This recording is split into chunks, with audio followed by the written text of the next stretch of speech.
Pemirsa, publik sudah muak dengan kampanye hitam. Publik juga sudah muak dengan isu tidak netralnya aparat negara. Publik sangat merindukan pemilu yang benar-benar jujur dan adil, jauh dari kecurangan. Oleh sebab itu, pada masa kampanye Capres-Cawapres yang dimulai besok, sudah waktunya para Capres dan Cawapres berkampanye secara sehat dengan mengedepankan gagasan yang rasional, tidak saling fitnah, apalagi menyebarkan hoax. Inilah yang akan kami sajikan dalam editorial malam hari ini, kampanye adu gagasan, bukan gas-gasan, bersama saya Zilvia Iskandar.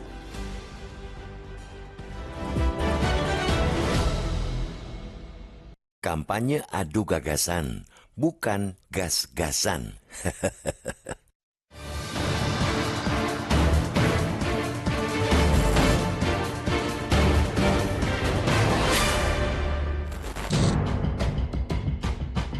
Masa kampanye pemilihan umum dan pemilihan presiden Indonesia 2024 bakal dimulai besok dan berlangsung hingga 10 Februari 2024. Selama kampanye berlangsung, isu yang paling membetot perhatian ialah soal netralitas, terutama netralitas para aparatur sipil negara atau ASN. Sebab di lapangan mulai dikeluhkan adanya oknum-oknum ASN yang tidak tegak lurus pada undang-undang. Mengapa netralitas ASN itu penting?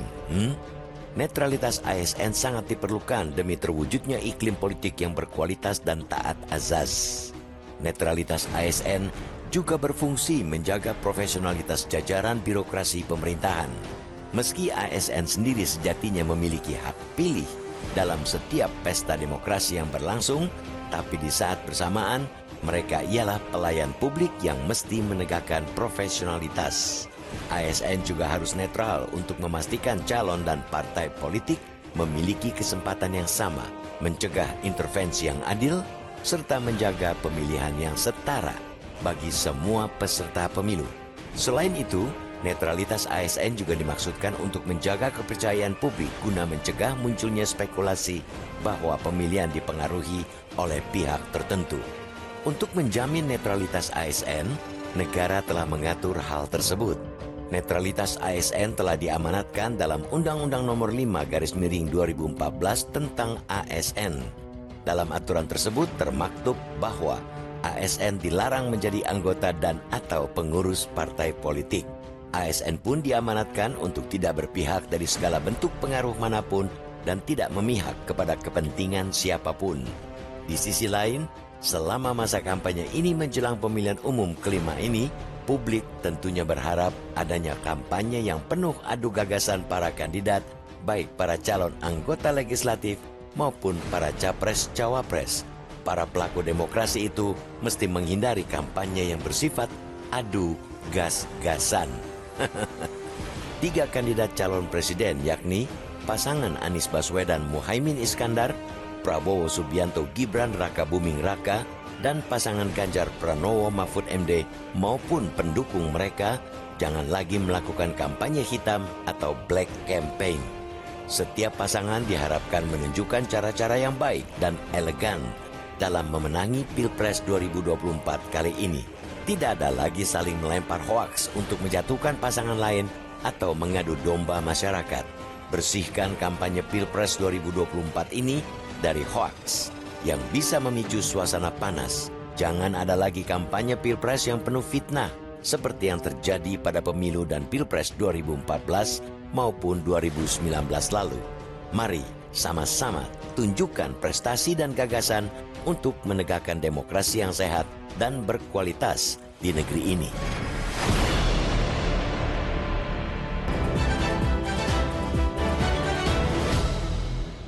Kampanye adu gagasan, bukan gas-gasan, itulah yang menjadi topik editorial malam hari ini, dan saya akan membahasnya dengan Ketua Dewan Redaksi Media Group. Sudah ada Bang Gaudens Yuswari. Bang Gaudens, selamat malam. Ya, selamat malam, Sylvia. Bang Gaudens, kalau ngomong gas-gasan panas ini biasanya. Jadi kenapa kita harus kampanye adu gas-gasan, gagasan bukan gas-gasan? Ya, adu gagasan itu kan perspektif kampanye selama masa reformasi ya. Kita tahu bahwa pada zaman Orde Baru misalnya, bukan gagasan yang dipertarungkan, tapi gas-gasan. Salah satu penopang kekuasaan Orde Baru itu adalah pegawai negeri sipil atau yang disebut birokrasi. Itulah penopang utama, salah satu tiang penopang dari 3 tiang penopang Orde Baru. Karena itu tepat kiranya pada hari ini misalnya Ketua Umum PDIP Ibu Megawati Soekarno Putri menyerukan kalian yang baru berkuasa jangan bertindak seperti Orde Baru. Orde Baru. Ya, itu yang pertama. Yang kedua, fakta juga ditemukan oleh Ombudsman Republik Indonesia bahwa keterlibatan ASN aparatur sipil negara di dalam kampanye itu sudah semakin vulgar. Ya.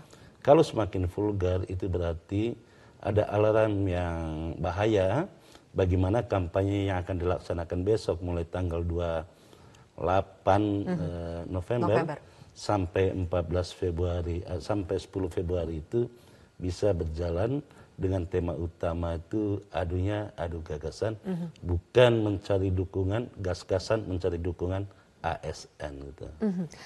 Tadi Bu Mega menarik ini seperti zaman Orba ya Bang, baru berkuasa mau bertindak sebagai Orba. Mungkin anak-anak zaman sekarang tidak paham ketika ini ditarik di konteks Orba itu maksudnya seperti apa? Memangnya apa yang terjadi ketika Orba dan itu harus kita cegah sekarang? Apa Bang? Ya, dalam konteks editorial yang disampaikan pada malam ini kan pada adu gagasan.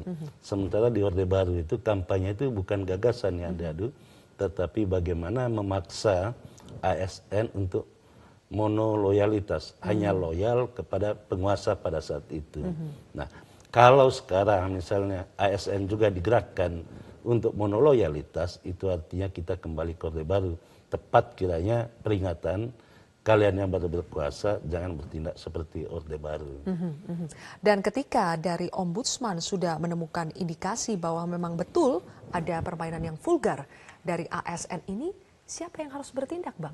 Ya bisa kita pahami mengapa kalau kita menelaah Undang-Undang 5 2014 tentang ASN itu, pembina kepegawaian itu, pejabat pembina kepegawaian itu adalah kepala daerah yang notabene adalah anggota partai politik yang berkepentingan juga di dalam pemilu.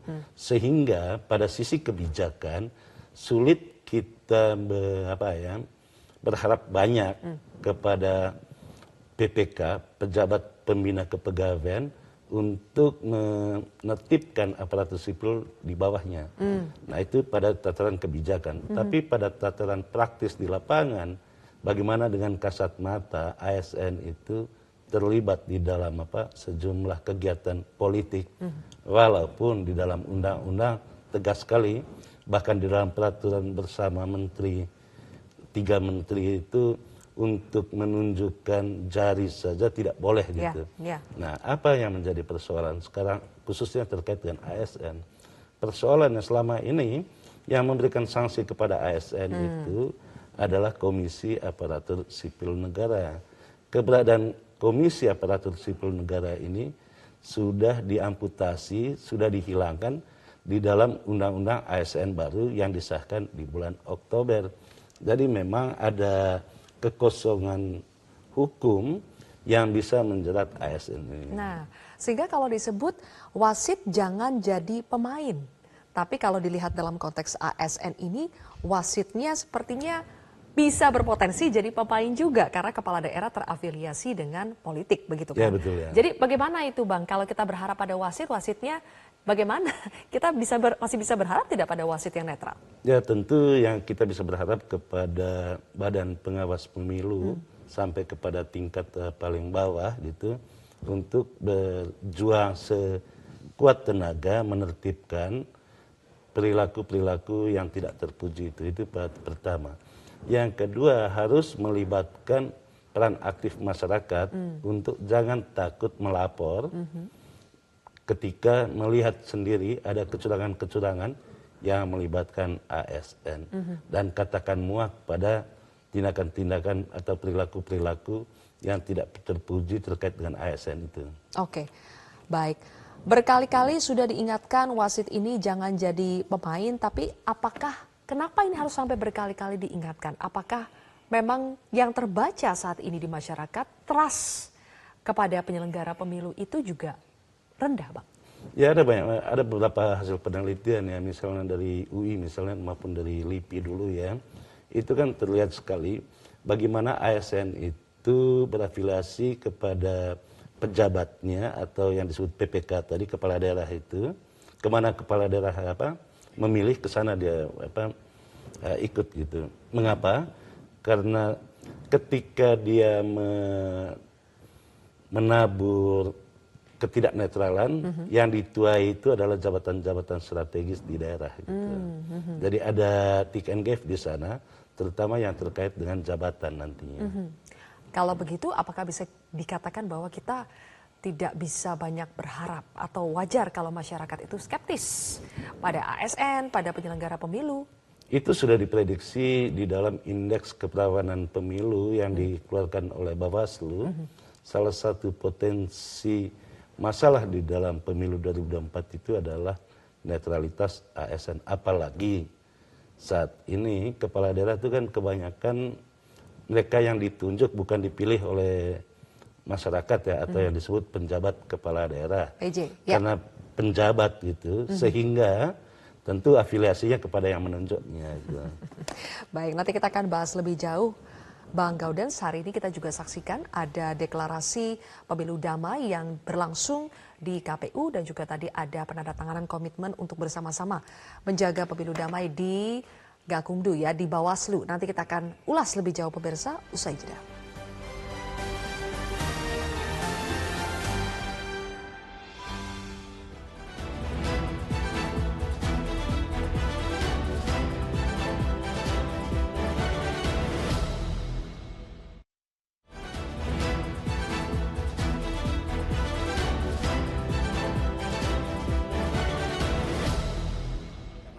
Pada pemilu kali ini, menjelang Pilpres kali ini, keramaian tentang kecurangan itu ramai sekali di masyarakat. Saya rasa Bawaslu menyaksikan. Di pemilu-pemilu sebelumnya, tidak banyak kita mendengar orang membicarakan tentang netralitas, membicarakan tentang ketidakjujuran. Tapi pemilu kali ini, kita merasakan di masyarakat muncul pertanyaan itu. Apa artinya? Ada penurunan kepercayaan. Isu kecurangan, isu netralitas mendominasi tahapan pemilu 2024 di awal ini, Bang Gaudens. Apakah ini sekaligus berarti menjadi pecutan buat Bawaslu untuk bekerja dengan maksimal? Ya, Bawaslu itu tidak terlalu susah sih untuk bekerja ya. Cukup berpedoman pada peraturan KPU nomor 15 tahun 2023. Karena di sana itu tertuang secara terang benderang apa yang boleh dan tidak boleh dilakukan. Misalnya yang tidak boleh dilakukan itu melakukan penghinaan, menggugat keberadaan Undang-Undang Dasar 45 maupun Negara Kesatuan. Itu tidak boleh dilakukan. Juga di dalam PKPU 15 2023 itu juga diatur tentang netralitas ASN yang kita bahas tadi. Ya. Dan paling penting di dalam PKPU itu yang disebut kampanye itu adalah membahas visi, misi, dan program kerja calon presiden, program kerja, visi, misi, program kerja partai politik maupun anggota DPD. Itulah yang dibahas. Karena itu mestinya di dalam pemilu adu gagasan atau adu visi dalam bahasa lainnya ya, tidak ada tempat untuk kampanye hitam misalnya, menyerang pribadi. Tidak ada tempat untuk hoaks gitu. Nah, hal-hal seperti ini harus dipastikan oleh Bawaslu untuk berjalan sesuai dengan PKPU 15 2023. Bang Gaudens, tidak dipungkiri bahwa kecurigaan soal netralitas, kemudian isu kecurangan yang mengemuka, itu terjadi sejak adanya putusan MK yang menyatakan telah terjadi pelanggaran etik oleh salah satu hakim konstitusi, ketua MK pada saat itu Anwar Usman. Nah, apakah Bang Gaudens sepakat bahwa itulah yang akhirnya menjadi dasar yang sangat valid bahwa orang wajar jika curiga? Ya, kalau terkait dengan netralitas itu kan ditemukan oleh KSN itu sejak 2021 ya. Sudah banyak juga PNS atau ASN yang diberikan sanksi karena tidak netral. Tetapi perihal keraguan-raguan orang apakah pemilu ini bisa berjalan dengan jujur, adil seperti motonya, atau pemilu bermartabat atau tidak, memang mulai tergerus itu ketika putusan Mahkamah Konstitusi. Karena itu kita berharap ke depannya semua elemen masyarakat dan juga elemen penyelenggara pemilu atau yang terkait dengan pemilu harus berbenah diri. Mengapa berbenah diri? Karena kedaulatan rakyat ketika terjadi perselisihan hasil pemilu, kedaulatan itu diambil alih oleh Mahkamah Konstitusi yang akan memutuskan pemenang pemilu. Atau dengan kata lain, bukan rakyat lagi yang berdaulat dalam sistem itu, tetapi MK yang berdaulat. Nah, MK yang netral itu yang diharapkan oleh masyarakat saat ini. Ketika banyak pihak yang berdalih setiap ada indikasi pelanggaran, kecurangan, ya tinggal laporkan saja begitu. Apakah kita bisa menerima statement yang memang betul tapi terkesan menggampangkan seperti itu, Bang? Apakah memang ketika tunggu kejadian baru itu dilaporkan? Apakah itu harus mindset yang harus kita pegang atau harusnya pencegahan? Biasa sih kalau orang melakukan kecurangan itu pasti jawabannya tinggal dilaporkan. Karena sudah melakukan permufakatan dengan pihak-pihak yang mestinya melakukan pengawasan. Nah, kemana masyarakat mengadu kalau penyelenggara pemilu juga dicurigai oleh masyarakat? Nah, kondisi saat ini kondisi yang kurang kondusif. Karena apa? Kecurigaan itu sangat luas di tengah masyarakat. Tadi seperti yang dikatakan calon Presiden Anies Baswedan itu, soal netralitas saja sudah dirisaukan oleh masyarakat.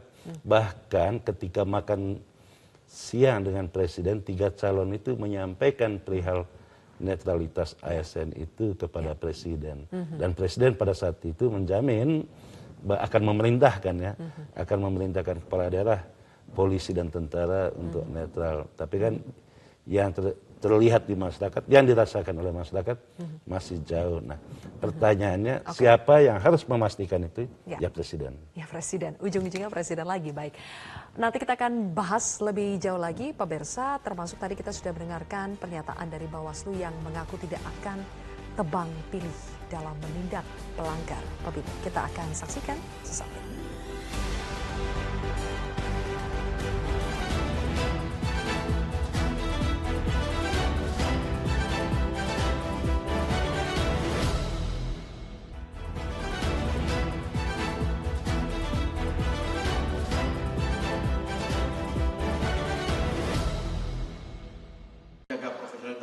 Jaga netralitas, dan tetap berintegritas.